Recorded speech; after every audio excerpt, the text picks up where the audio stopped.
My name is Sienna. I'm 30 years old, and last Mother's Day, my family announced my future at a dinner table, like I wasn't sitting right there.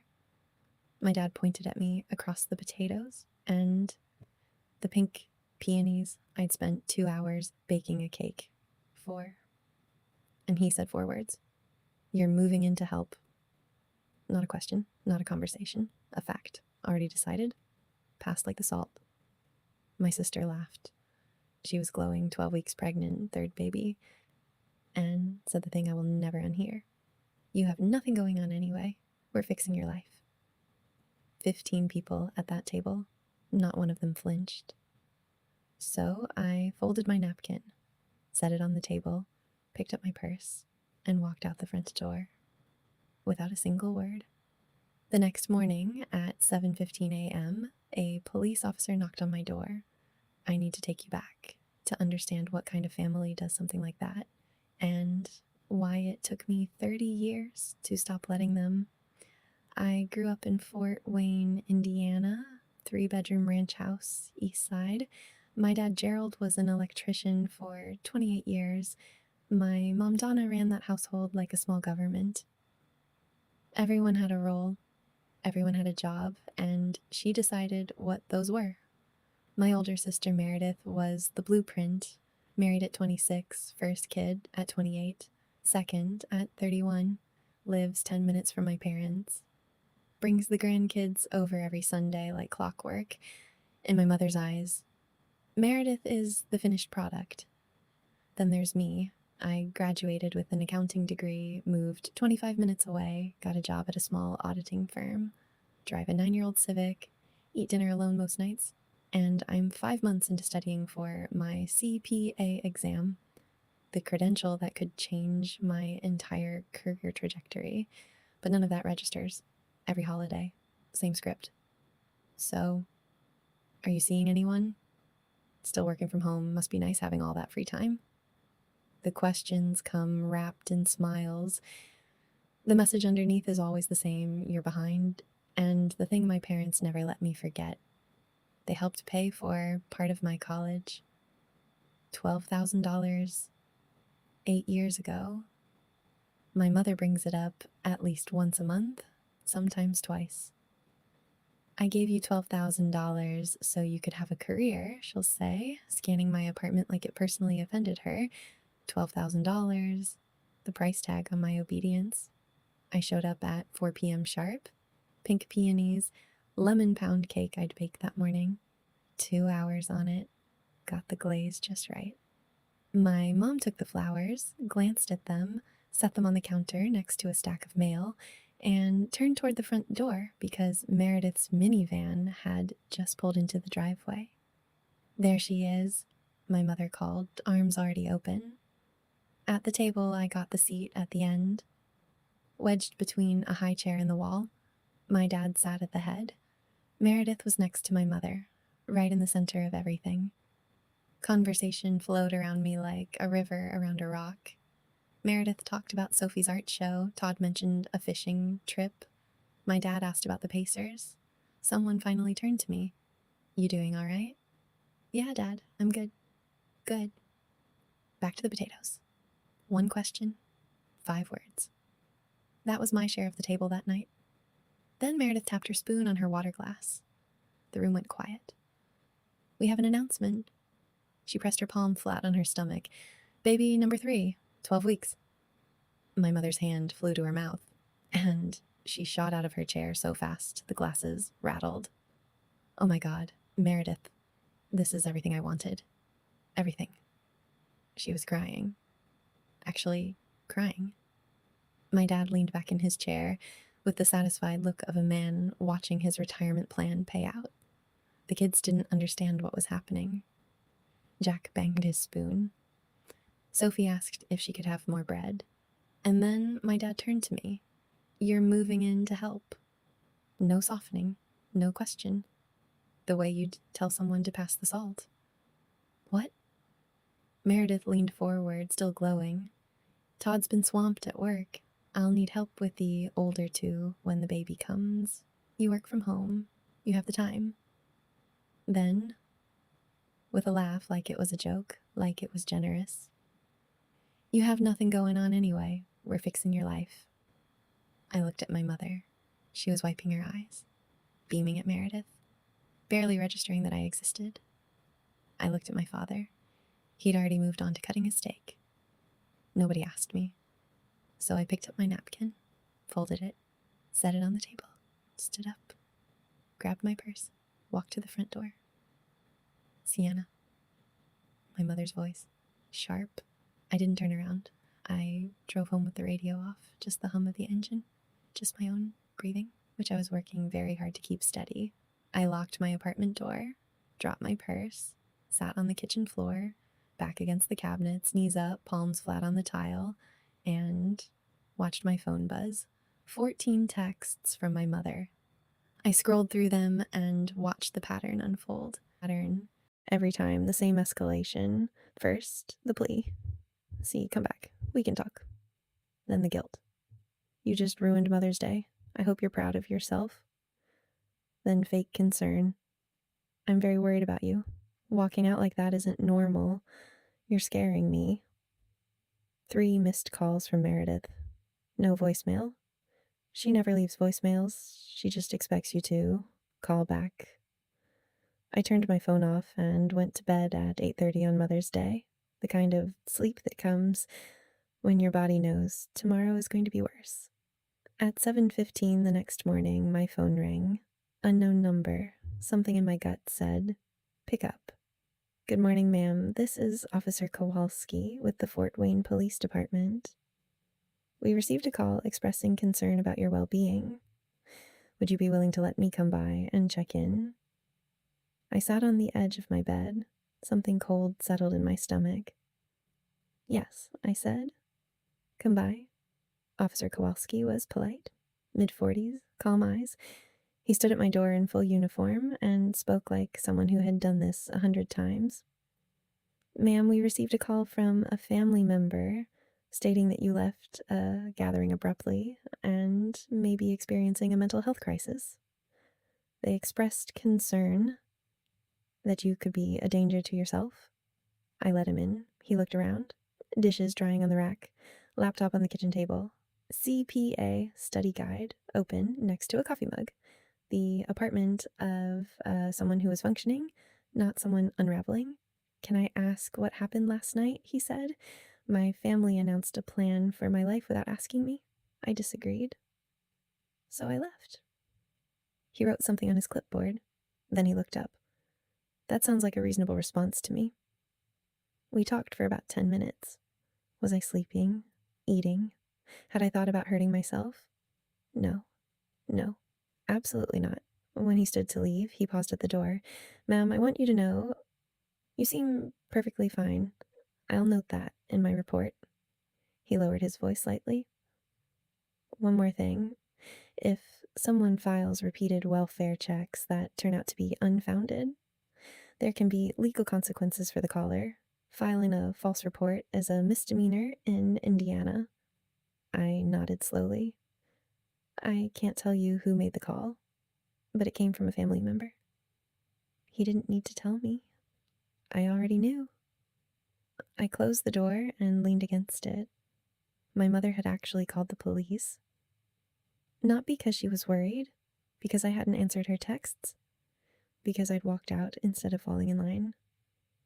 She had weaponized the system, and something inside me, something that had been bent in the same direction for 30 years, clicked into place. I sat at my kitchen table and did what I do best. I ran the numbers. If I moved into Meredith's house, 3 to 4 hours of childcare a day, minimum. That's a part-time job on top of my 40 billable hours a week. I'd miss deadlines. I'd lose the Q2 audit project my boss Linda had just trusted me with, the biggest file of my career. I'd fall behind on CPA prep. The exam window, October, 153 days. That's not a generous timeline, even if you do nothing else. Then there was the lease, 8 months left. Early termination, $1,800, money I didn't have sitting around, and now the welfare check. If my mother did it again, there was a record, a pattern. Larger firms run background checks. Anything that flags unstable can cost you an offer before you ever reach the interview.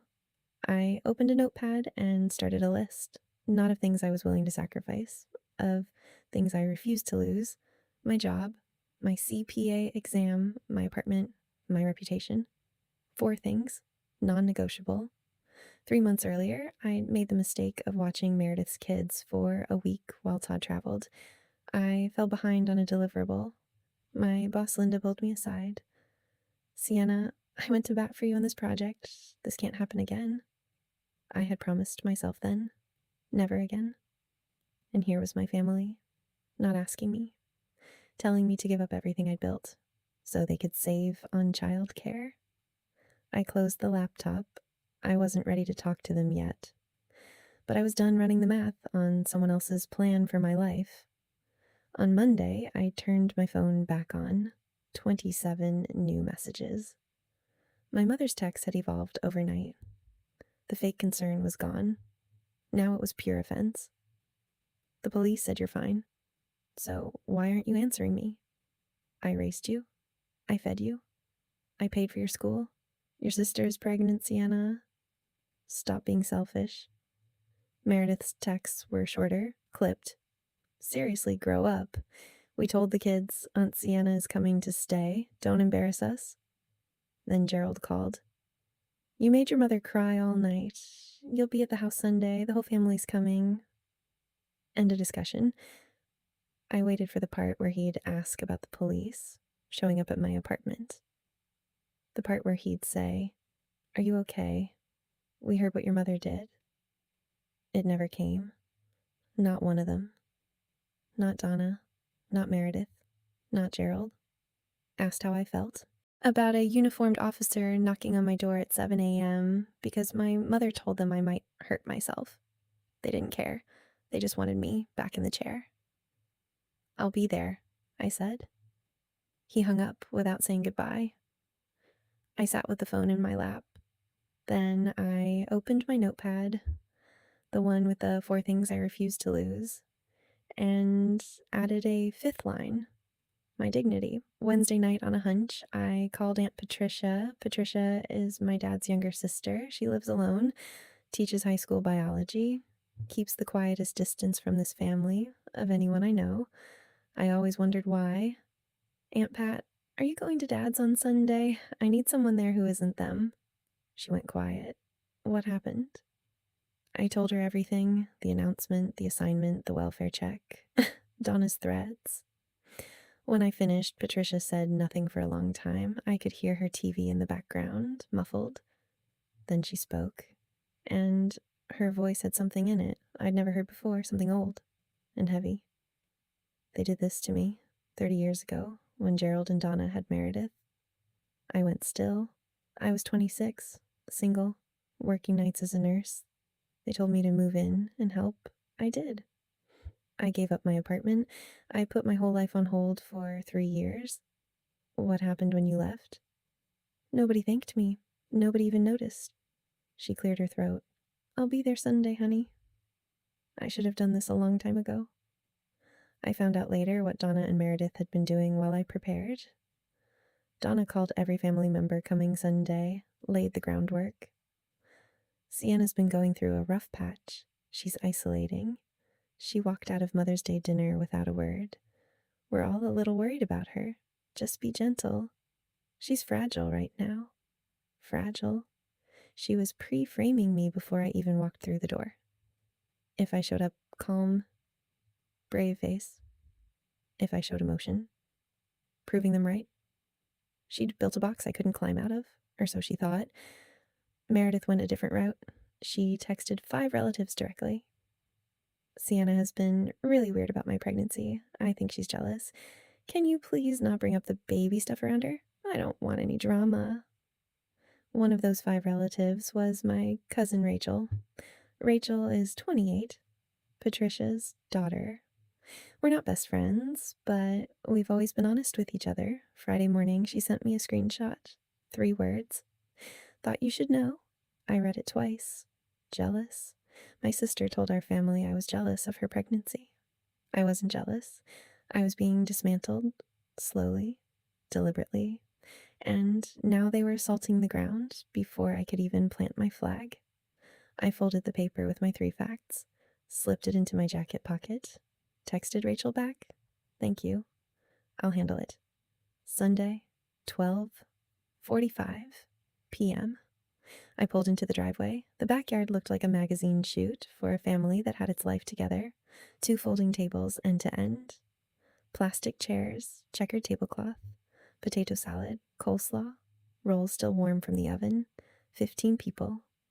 Gerald at the grill, tongs in hand. Meredith at the center of the long table, one hand resting on her belly, Todd on her left, Sophie drawing on a paper plate, Jack running laps around the picnic bench, and in the far corner, in a lawn chair, sunglasses on, iced tea in hand, Aunt Patricia. She looked up when I came through the gate, gave me the smallest nod. Donna met me before I made it 3 steps inside. She pulled me into a hug, tight, performative, angled so the rest of the yard could see it. "My baby girl, I've been so worried about you." I smiled. I sat down. Everyone was looking at me. The way you look at someone who's been through something. Soft eyes, careful smiles. Pre-packaged pity, they'd already been briefed. Then Donna stood up. "Before we eat, I just want to say a few words." She smoothed the front of her blouse. "This family is growing. Meredith and Todd are expecting their 3rd, and we are so blessed that Sienna has agreed to move in with Meredith and help with the kids once the baby arrives." She looked directly at me. Wide smile. "Camera ready?" "Isn't that right, sweetheart?" Every head at the table rotated toward me. 15 sets of eyes. Donna's smile tightened at the edges. 1 second. 2. Meredith filled the gap. "She's just shy about it. We already set up the room." Easy, practiced laugh. "Todd painted it last weekend." Gerald from the grill. "It's settled." A few people nodded. Someone said, "That's so sweet of you, Sienna." Aunt Beth murmured to Uncle Frank, "She's such a good sister." I looked at Patricia. She was watching me from behind her sunglasses, iced tea untouched. Donna was still standing, still waiting for me to confirm her version of reality. I let the silence hold for 3 more seconds, then Meredith's patience cracked. "Okay, Sienna, for real, what exactly are you holding on to?" Elbows on the table, voice pitched for the whole yard. "A 1-bedroom apartment? A job where you sit alone at a desk all day?" A few relatives shifted in their chairs. Donna moved in from the other side, voice soft and sharp at the same time. "Honey, I'm saying this because I love you. You're living alone. I worry about you. I think you might be struggling." "Struggling." She said it gently, like a diagnosis. Uncle Frank crossed his arms. "It wouldn't kill you to help out, kid. Family's family." The weight of it pressed down from every direction. 15 people expecting me to nod, agree, submit. Meredith looked vindicated. Donna looked motherly. Gerald stood at the grill, arms crossed, watching like a foreman who'd already approved the project. I reached into my jacket pocket, felt the folded paper. 3 facts. 1 line. I pressed my palms flat on the table, pushed myself up, and stood. "Can I say something?" Donna smiled. "Of course, honey." She thought I was going to agree. I could see it in the way her shoulders dropped, in the way Meredith leaned back with that satisfied half grin. I looked at Meredith, at Donna, at Gerald, then at the whole table, and I didn't smile. I need everyone here to hear this. Not because I want attention, but because some of you have been told things about me that aren't true. The smiles faded, not all at once. They dissolved at different speeds around the table, like candles burning down at uneven rates. I'm not going to yell. I'm not going to make a scene. But I need to say 3 things, and I need everyone at this table to hear all 3. Uncle Frank. Go ahead. I looked at my mother. She was gripping the edge of the table, eyes bright. Not with tears yet, but with the early tremor of a woman realizing her daughter was not going to read from the script. I looked at Meredith, hand on her belly, chin slightly raised, daring me to ruin the performance. I looked at Gerald, stone face, and I thought about the line at the bottom of that paper, the one folded in my jacket, the one I didn't need to take out because I'd already memorized every word. First, I never agreed to move in with Meredith. Donna opened her mouth. I held up one hand, not aggressive, just clear. At Mother's Day dinner, Dad pointed at me and said, "You're moving in to help." Meredith said, "You have nothing going on anyway." Nobody asked me. Nobody checked if I had a job, a lease, plans I was assigned. I paused, let it sit. I nodded that night. Then I stood up and walked out. And I want to be very clear, nodding and leaving is not agreement. It's restraint. The table went quiet. Not comfortable quiet, the kind where people are recalculating. Frank was looking at Gerald, eyebrows raised. Beth had stopped fussing with the napkins. A cousin had her fork frozen halfway to her mouth. "Donna, you nodded, Sienna. Everyone saw it?" "Yes." And then I walked out. That's the behavior of someone who was done listening, not someone who agreed. That's not how it looked. That's the difference between what happened and the story you told. Meredith rolled her eyes. "This is so dramatic. I haven't raised my voice. I haven't called anyone a name. I'm standing in front of my family telling them what actually happened. If that feels dramatic to you, I think that says more about what you expected me to do." Second, I took a breath. The morning after Mother's Day, at 7:15 a.m., a police officer showed up at my apartment. The table went completely still. Gerald's hand tightened on the tongs. Donna's face drained of color, so fast it looked like someone had pulled a plug. Someone in this family called a welfare check on me. They told the police I was mentally unstable, that I might be a danger to myself. Frank set down his beer. "Someone called the cops?" Beth turned to Donna. "Donna, is that true?" Donna's mouth opened, closed, opened. I was worried. She walked out without saying anything. Any mother would. "I want to be very clear," I said, cutting through. "I am not mentally unstable. I am not in crisis. I left a dinner where my family told me what to do with my life without asking me. That is a reasonable reaction." The officer agreed. Patricia spoke for the first time. Quiet, measured. "I believe her." The table shifted. Not everyone, but enough. Beth was looking at Donna with something between disbelief and disappointment. Frank rubbed the back of his neck. Two cousins exchanged a glance. "The officer told me something before he left," I said. "He said that repeated false welfare checks can lead to legal consequences for the caller. Filing a false report is a misdemeanor in Indiana." Donna's hands were trembling in her lap now. Beth, slowly. "Donna, you called the police on your own daughter?" The silence that followed was the loudest thing I'd ever heard in that backyard. Third, I turned toward Meredith. She stiffened. "Meredith, you sent a text to several family members this week. You told them not to bring up your pregnancy around me because, and I'm quoting, Sienna has been really weird about my pregnancy. I think she's jealous." Her face went rigid. Her eyes flicked to Rachel. Rachel didn't look away. "You weren't protecting me. You were pre-framing me so that when I stood up and said something, no one would believe me. You wanted everyone at this table to think I was unstable and jealous before I even opened my mouth." Amy looked at Meredith like she was seeing her for the first time. Beth. "Rachel, is this true?" Rachel. "I have the screenshot. She sent it Thursday." Meredith turned on her. "You showed her? You lied about me to our family. You called me jealous. In front of our cousins behind my back." while I was home dealing with a police visit you never once asked me about. I paused. I'm not jealous of your pregnancy, Meredith. I've always been happy for you, but I am not your nanny. I am not your backup plan, and I am not broken because I live alone and don't have children. My voice didn't break. I made sure of it. Patricia caught my eye, gave me a single steady nod. Beth exhaled, barely a whisper. Jesus Christ. Then Patricia stood up. She didn't rush it.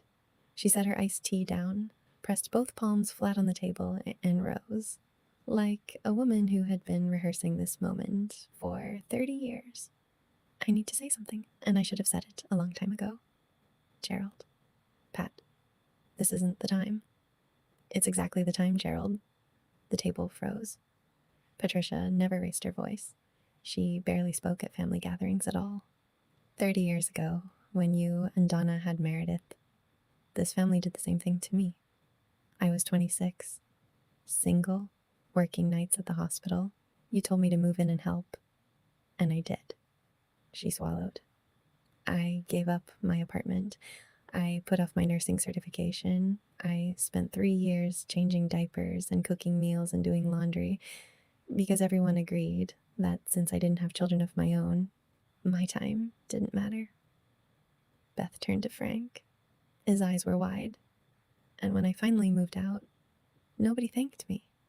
Nobody acknowledged what I'd given up. Nobody even noticed I'd been carrying the load. I was just expected like furniture. She turned to me. Don't make my mistake, Sienna. Gerald's jaw tightened. That was different. It was identical. The only difference is that Sienna is saying no. Her voice was steady, stripped of everything but clarity. And I wished to God I had done the same. Frank uncrossed his arms.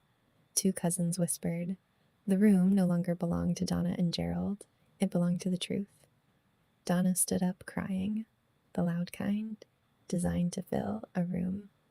I just wanted this family together. Is that so terrible? Mom, worrying about someone means asking how they are, not calling the police when they don't answer your texts. I was scared. You were angry. There's a difference. She pressed her hand to her chest. You're making me look awful in front of everyone. I'm not making you look like anything. I'm telling them what happened. If the truth makes you look bad, that's not something I did to you. Gerald stepped forward. That's enough, Sienna. This is a family matter. You made it a family matter, Dad. You announced my living arrangements at a dinner table in front of 15 people. You invited everyone to a barbecue, where Mom planned to publicly confirm a decision I never made. You don't get to call it private now. He opened his mouth, closed it, opened it again. Nothing came out. I had never seen that before. Gerald Upton, without a sentence ready. He looked at Donna. She was staring at the tablecloth. He looked at Patricia.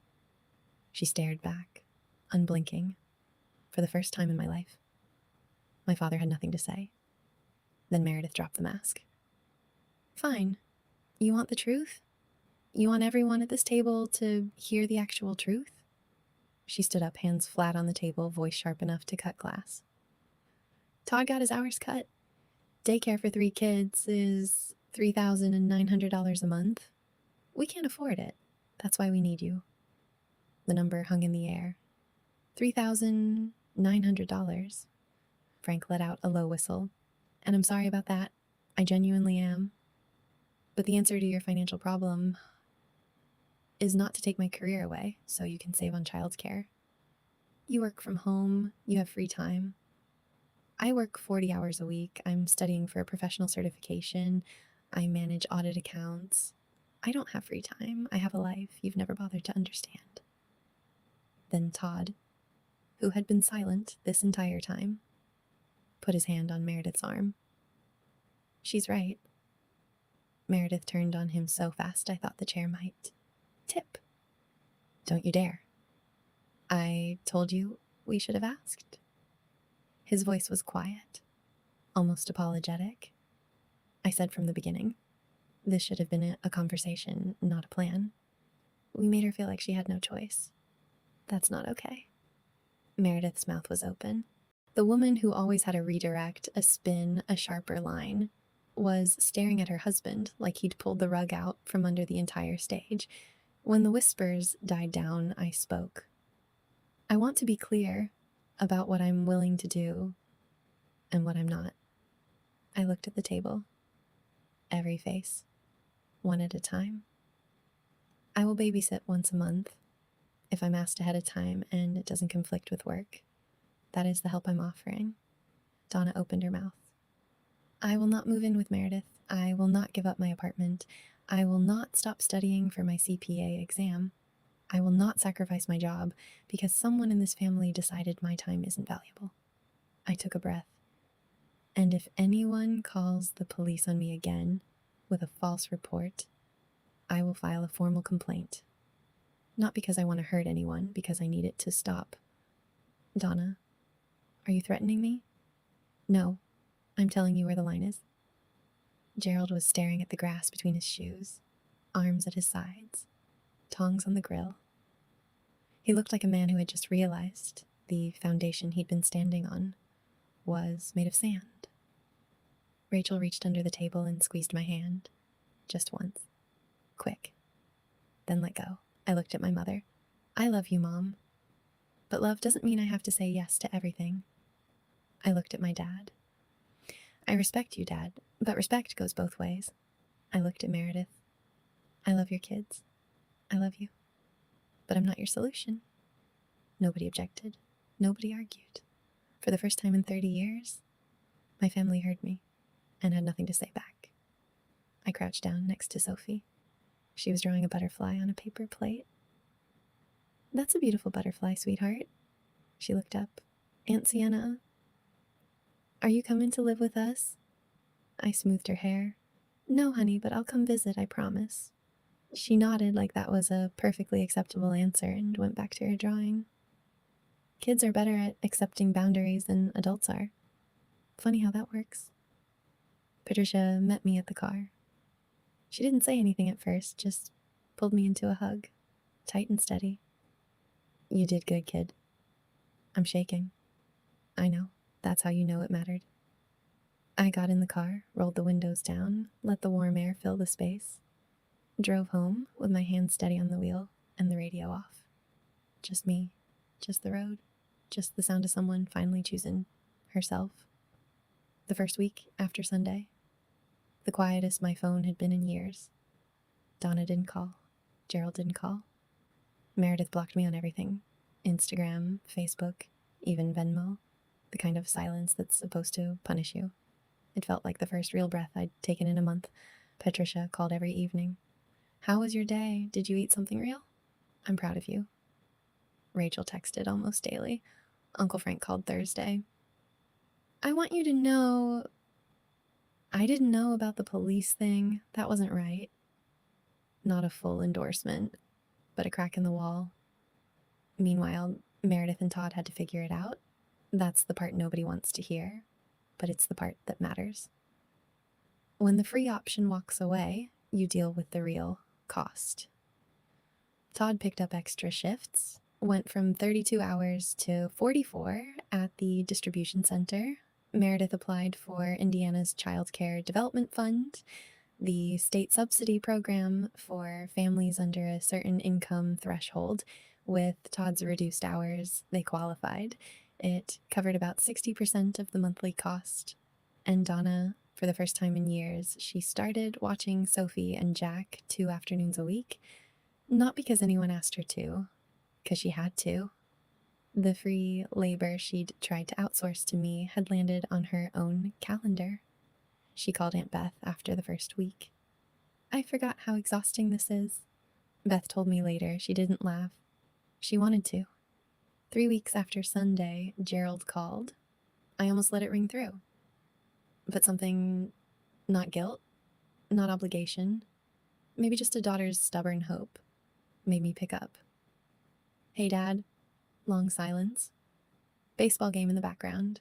Your mother wants to call you. She doesn't know what to say. She could start with an apology. More silence. I know the police thing was wrong. I didn't know she did that until you said it on Sunday. Okay.